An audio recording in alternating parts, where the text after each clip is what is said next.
Oke, Bapa, Firman, dan Roh Kudus. Ini penyebutannya tetap sama. Bapa, ini disebut anak, di sini Firman dan Roh Kudus. Nah, sekarang kita mau lihat untuk Firman. Buka di dalam Yohanes pasal yang pertama.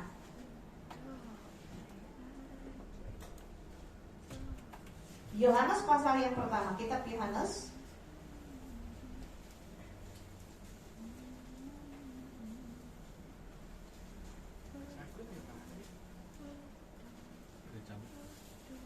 ayat yang pertama. Yohanes 1 ayat 1 lalu ayat yang ke-14. Silakan baca. Siapa yang duluan dapat? Yohanes 1 ayat 1. Oke, silakan berdiri. Iya.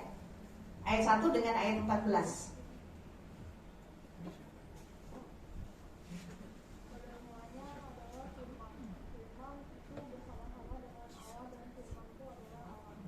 Oke. Ayat 14-nya? Firman itu telah menjadi manusia dan diam di antara kita, dan kita telah melihat kemuliaannya, yaitu kemuliaan yang diberikan kepadanya sebagai anak tunggal Bapa, penuh kasih karunia dan kebenaran. Oke. Balik ke sini ya. Kenapa kemudian Yesus atau anak ini disebut Firman? Yohanes 1 ayat 1. Yohanes ini dituliskan oleh Rasul Yohanes. Rasul Yohanes ini juga menuliskan kitab Wahyu. Jadi ada orang-orang pilihan Tuhan yang Tuhan percayakan untuk menerima pewahyuan yang menyangkut nubuat yang akan digenapi di akhir zaman. Nah, pada mulanya adalah Firman. Yohanes pasal 1 ayat 1 itu ingin menjelaskan bahwa Firman ini sudah ada sejak dulu. Nah, memang di Alkitab kita bahasa Indonesia tidak dituliskan, tetapi dalam bahasa Yunaninya itu disebut enarke. Ini dalam waktu kekekalan. Saya masuk sedikit di pemetaan zaman ya untuk menjelaskan itu. Mudah-mudahan kelihatan ya. Ini samaan Bapa, Anak, Roh Kudus. Dan ini tulisan dokter, jadi silakan dibaca. Sebelum manusia jatuh ke dalam dosa, ada yang disebut dengan masa kekekalan. Iya kan? Setelah Tuhan menciptakan manusia di awal, taruh di Taman Eden, manusia belum jatuh ke dalam dosa. Manusia itu hidup dalam zaman kekekalan, tidak ada kematian, semua berjalan dengan baik, tidak ada batasan waktu. Waktu manusia jatuh ke dalam dosa mulai masuk di zaman ini. Kenapa ini ada? Karena manusia sudah jatuh ke dalam dosa. Karena dosa inilah Allah memberlakukan rencananya. Untuk apa? Menyelamatkan. Menyelamatkan manusia yang sudah jatuh ke dalam dosa. Pada mulanya adalah Firman, dan Firman itu bersama-sama dengan Allah. Di sini menegaskan dalam waktu kekekalan ini Firman juga tetap ada. Jadi Allah yang esa itu sudah ada. Bapa, Anak atau Firman dan Roh Kudus sudah ada. Jangan kemudian kita juga berpikir kalau begitu berarti Allah merencanakan penyelamatan manusia ketika manusia jatuh ke dalam dosa. Tidak. Allah itu maha tahu. Manusia Tuhan kasih kehendak bebas, sehingga ketika manusia diberikan kehendak bebas bisa memilih A atau B, Allah tahu bahwa manusia berpotensi untuk jatuh ke dalam dosa. Jika manusia jatuh ke dalam dosa, rencana itu kemudian Allah jalankan. Kalau manusia tidak jatuh ke dalam dosa, ya tidak usah rencana itu kan. Dalam waktu kekekalan ini Yesus sudah ada. Allah membawa kita untuk masuk di dalam rencana ketika manusia jatuh ke dalam dosa. Allah ingin membawa kita kembali di sini. Di akhir zaman itu kita akan kembali ke sini. Dari kekal sampai kepada kekal. Tapi di sini prosesnya, karena kita sudah berdosa, harus percaya kepada Yesus Kristus supaya diselamatkan. Itu kan pilihan manusia untuk jatuh ke dalam dosa. Jangan tanya saya kenapa Adam jatuh ke dalam dosa, nanti tanya sama Adam sendiri ya. Jadilah kita kena imbasnya. Tapi Tuhan memberikan kita jalan keluar. Pada mulanya adalah firman. Sudah firman ini ada sejak awal. Lalu firman itu menjadi manusia. Yesus Kristus. Dia jadi manusia. Kenapa dia harus jadi manusia? Untuk melakukan penyelamatan. Bicara tentang penyelamatan dalam perjanjian lama, itu dengan korban. Mereka harus bawa hewan. Kenapa? Karena di dalam disembelih hewan itu ada darahnya. Inilah penebusan. Tapi di dalam perjanjian lama itu istilahnya hanya ditutup. Jadi begini ya. Ini tulisan. Kalau saya tutup begini ada nggak? Kelihatan nggak? Nggak. Tapi kalau saya angkat tangan saya kelihatan lagi nggak? Kelihatan. Model penebusan perjanjian lama begini. Kenapa? Karena hanya darah hewan. Jadi tiap kali berdosa, nanti baca di kitab Ulangan, tiap kali kamu berdosa kamu mesti mengorbankan hewan. Dan ketentuannya udah ada. Jadi mesti disembelih lagi untuk penyucian. Tapi di dalam perjanjian baru itu dihapuskan oleh darah Yesus. Itu sebabnya Yesus harus turun menjadi manusia biasa. Untuk apa? Menggenapi pengorbanan darahnya itu, memenuhi syaratnya Tuhan. Darah yang kudus, darah yang mahal, yang akan menghapus. Jadi kalau begini saya hapus begini kelihatan nggak? Nggak kan? Itu fungsi darah Yesus bagi kita. Dia menghapus dosa kita. Tapi setelah dihapus, hidup dalam kebenaran. Karena setelah kita ditebus, kalau masih berbuat dosa lagi, kita pertanggungjawabkan di hadapan Tuhan. Oke? Boleh nggak kita minta ampun? Boleh. Tapi Tuhan bilang sama seperti perempuan yang berdosa melakukan zina. Tuhan bilang, dosamu sudah diampuni, tapi jangan berbuat dosa lagi. Itu yang disebut dengan pertobatan. Supaya kita tetap diselamatkan.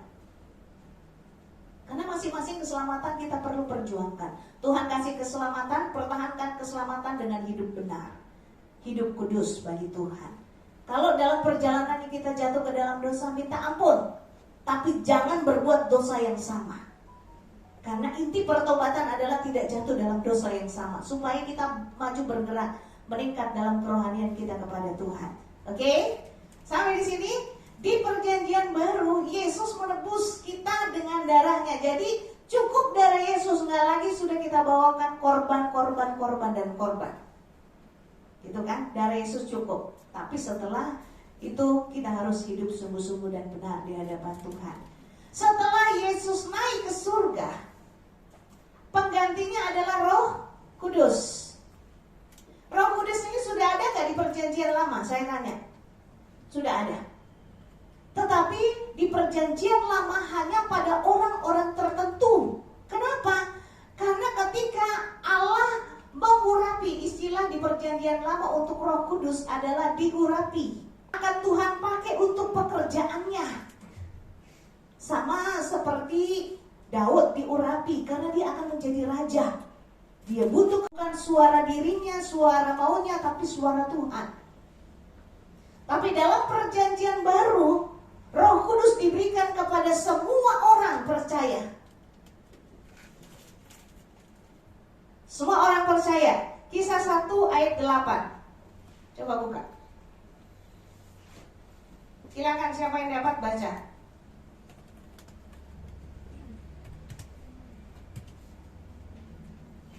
Halo. Kisah 1 ayat 8. Ini sudah ada nih, silakan berdiri saja baca. Siapa yang berani? Halo. Hai. Hai. Hai. Hai, ada orang ternyata. Ayo, siapa yang berdiri? Ya cowok lagi dong, tadi udah yang cewek. Cowok-cowok mana cowok-cowok berdiri dong. Ini yang tulisan apa? Ting ting. Bajunya tuh, ada tulisannya ting. Oke, berdiri, baca. Saya mesti tunjukin ternyata.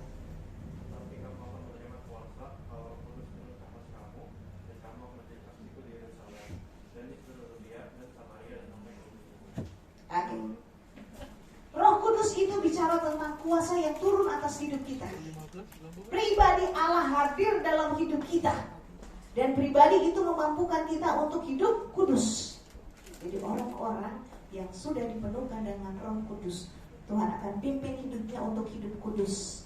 Saya tanya, dalam pimpinan Tuhan, manusia masih berbuat dosa enggak? Orang yang sudah dipenuhkan Roh Kudus masih bisa berbuat dosa enggak?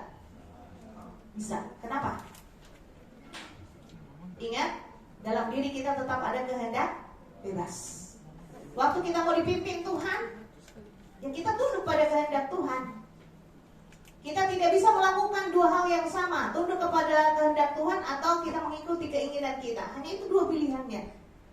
Gak bisa melakukan dua hal yang sama ini karena ini saling bertentangan. Tapi ketika Roh Kudus hadir, Dia kuasa yang memimpin kita untuk hidup dalam kekudusan, taat kepada Tuhan, melakukan firman Tuhan. Disitulah kuasa Tuhan memampukan kita supaya kita bisa melakukannya, supaya kita bisa mengerjakannya, supaya kita taat kepada Tuhan. Ingat, Roh Kudus menolong kita dalam keterbatasan kita sebagai manusia. Dia pribadi Allah yang hadir waktu kita juga mau ikut. Roh Kudus ini memimpin kok. Tapi kalau kita yang tidak mau dipimpin, dia nggak bisa memimpin kita. Pilihannya selalu, keputusannya selalu ada pada kita. Ketika Roh Kudus hadir dalam hidup kita, apakah Bapa dan Yesus tidak ada pada kita? Ada. Hanya Roh Kudus yang kemudian ditonjolkan, karena itulah peran Dia, tapi karyanya dalam keutuhannya ada di dalam kita. Amin. Amin. Oke. Saya mau buka dulu. Ada yang mau bertanya? Ini time keepernya, waktunya masih 10 menit lagi atau 1 jam lagi? 5 atau 10 menit ke depan adik-adik bersama dengan menyampaikan materi di poin yang ketiga untuk 17 poin pengakuan iman GPDI. Dan Om Bobi sangat berharap adik-adik menghargai Tuhan dengan mendalami doktrin ini, karena ini sangat penting. Puji Tuhan. Sekalipun udah rada-rada bete ya, karena jangan-jangan orang tua udah pulang.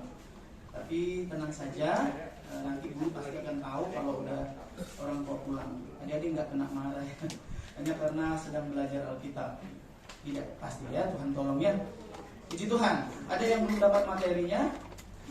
Sudah semua? Ya, seperti fotokopi lebih. Kenapa di menit terakhir tadi Om Bobi berinisiatif untuk harus memfotokopi buat hard kopinya?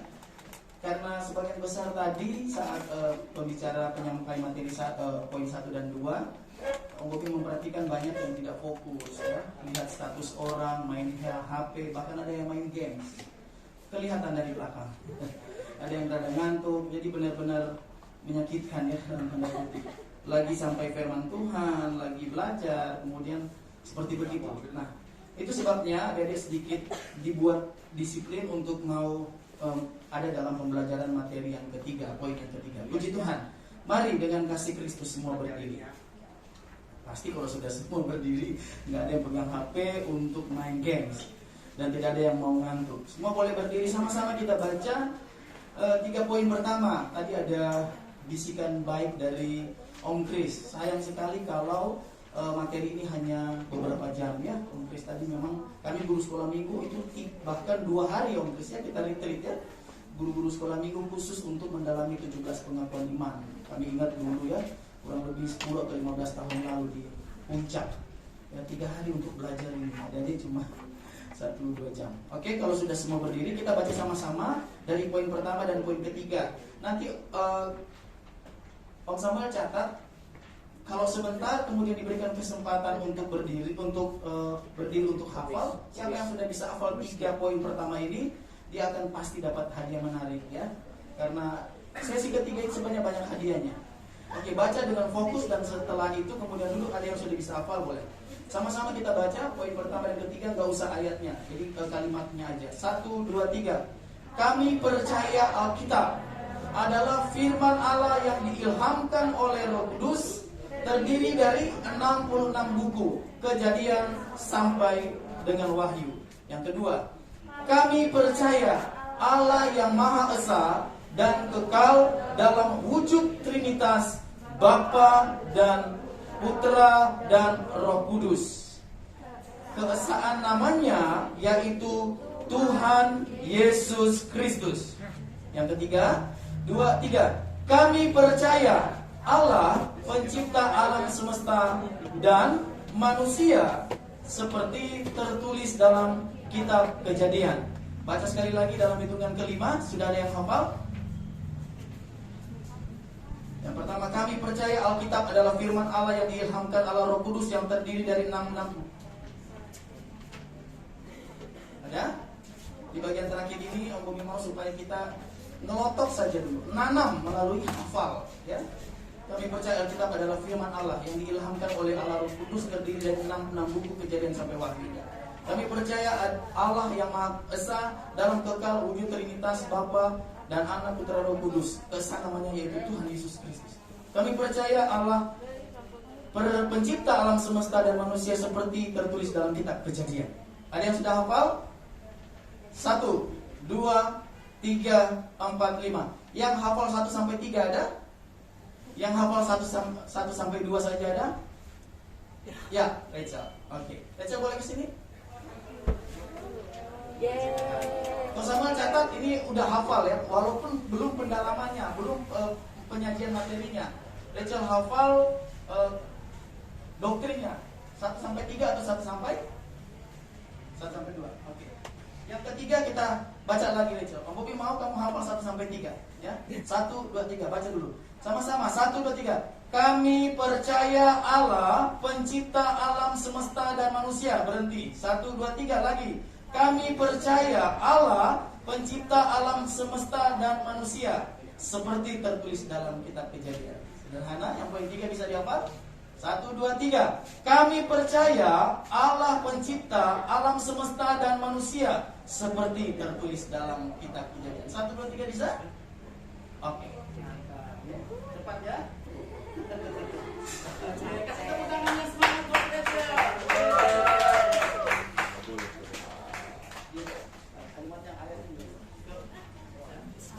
Pertama, kami percaya bahwa Alkitab adalah firman Allah yang diilhamkan oleh Roh Kudus, terdiri dari 66 buku Kejadian sampai dengan Wahyu.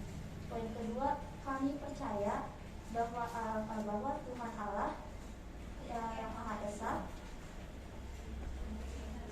dalam wujud Trinitas, Bapa dan Putra dan Roh Kudus, keesaan namanya yaitu Tuhan Yesus Kristus. Poin ketiga, kami percaya Allah pencipta alam semesta dan manusia seperti tertulis dalam kitab Kejadian. Singkat 3 poin pengakuan iman bungkus buat Rachel. Ya, terima kasih banyak. Koko Samuel tolong catat ya, ada free voucher di Hosit Bakti GM dan sangat apresiasi buat usaha dari Rachel. Tentu dia memperhatikan dengan baik dan berusaha menghafalnya. Dengan harapan di pertemuan selanjutnya adik-adik juga bisa seperti Rachel dihafal ya. Memang sulit ya, jangankan mau baca ya, mau hafal. Tapi Tuhan tolong ya. Tentu Rachel melakukan itu dalam pertolongan Tuhan saja. Om Bobi tidak punya waktu lagi karena ibadah 11 sudah selesai, ibadah umum sudah selesai. Kita akan akhiri pembelajaran pada siang hari ini, pagi menjelang siang, dengan sangat berharap tentu ada kesempatan kita belajar lagi. Om Bobi titip kertasnya, jangan dibuang. Ya, kalau ada dibuang, ada dia seperti membuang untuk Om Bobi, gitu. Jangan dibuat bungkus kacang ya. Tolong disimpan, taruh aja di rumah ya.